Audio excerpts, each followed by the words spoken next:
what are the things you need to do or the actions you think that we should take to get to a $5 trillion economy? I will start from a very public finance angle because that's what I work on. So one thing that I had in mind was currently government's resources are spread too thinly doing a lot of things. So one thing that governments will have to do is spend less, but spend in lesser areas, but spend more where it is doing. So for example, we've already started rationalization of centrally sponsored schemes, right? So that needs to be taken to the next level. Just look at it, right? US government spend around 40% of the GDP is public spent by governments. In India, it is around 26%. So as you get richer, it really correlates. Countries spend actually more, but they spend on lesser areas. So you think $5 trillion needs a lot more taxes? Yeah, it needs taxes. Yes, but it doesn't mean that you need to tax everyone.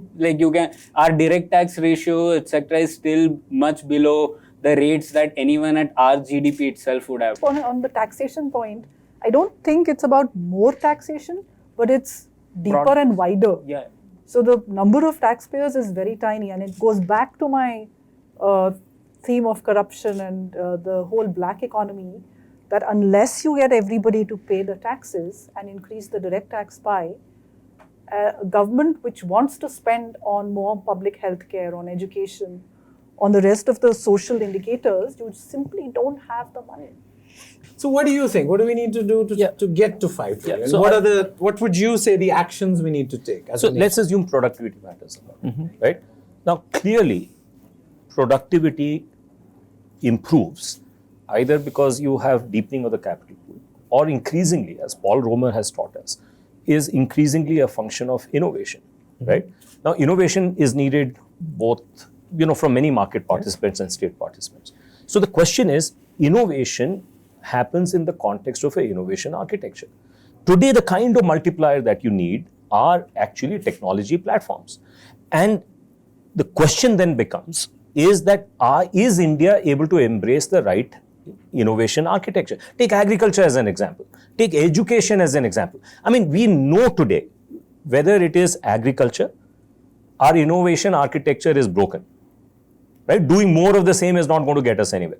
You take education, we know if we just stay the path we are on education, that's not going to solve the problem. We need way too many teachers, they're not going to be available. To my mind, if we want to go anywhere better, we got to have this conversation about how are we changing the system. Changing of the system requires being disciplined about picking the leverage points where small changes yield big results.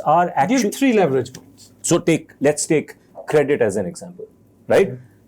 Clearly, the leverage point would be if we have the same amount of credit to deploy, our biggest leverage point on a variety of parameters would be to actually solve for MSME lending. So one lever is credit. What's the next?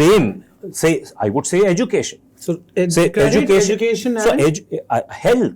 I mean, these are basics. They're not. All I'm saying is, even for agriculture, because that's a big employer, defense, I would say just take these 5. But in all these 5, just doing more of the same is not the answer. So I think another piece of huge lever would be micro-entrepreneurship. And how can we encourage more people, and microcredit or smaller credit would be one big change of how can more people become self-dependent and probably create jobs for 2 people, 4 people, 6 people. So what I'm hearing from you really is that what we want really is a policy direction. So there has to be a far clearer policy direction on various aspects as to what is it that we want and how we will achieve that. That clarity somewhere is not there. So you have to work on first principles, think through what you want to achieve through different arms of policy, and regulation, for instance, is one. The second would be judiciary. So the need for change in judiciary, I think all of us agree that it needs to change. But what needs to change? What is the thought that we have that this judiciary should deliver? If you are really talking about any kind of a structural change, let us say it's a 10-year, 20-year process. A politician has a 5-year horizon, right?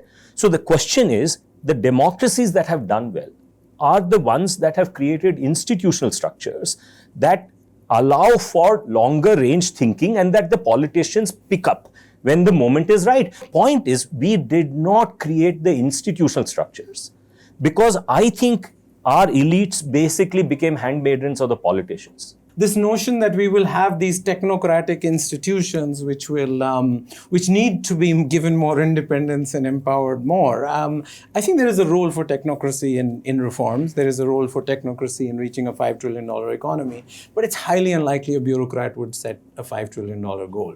We've got three different arms of the government that are supposed to do three different things. Yes. Now, when it's all working perfectly, they do their separate things and keep each other in check.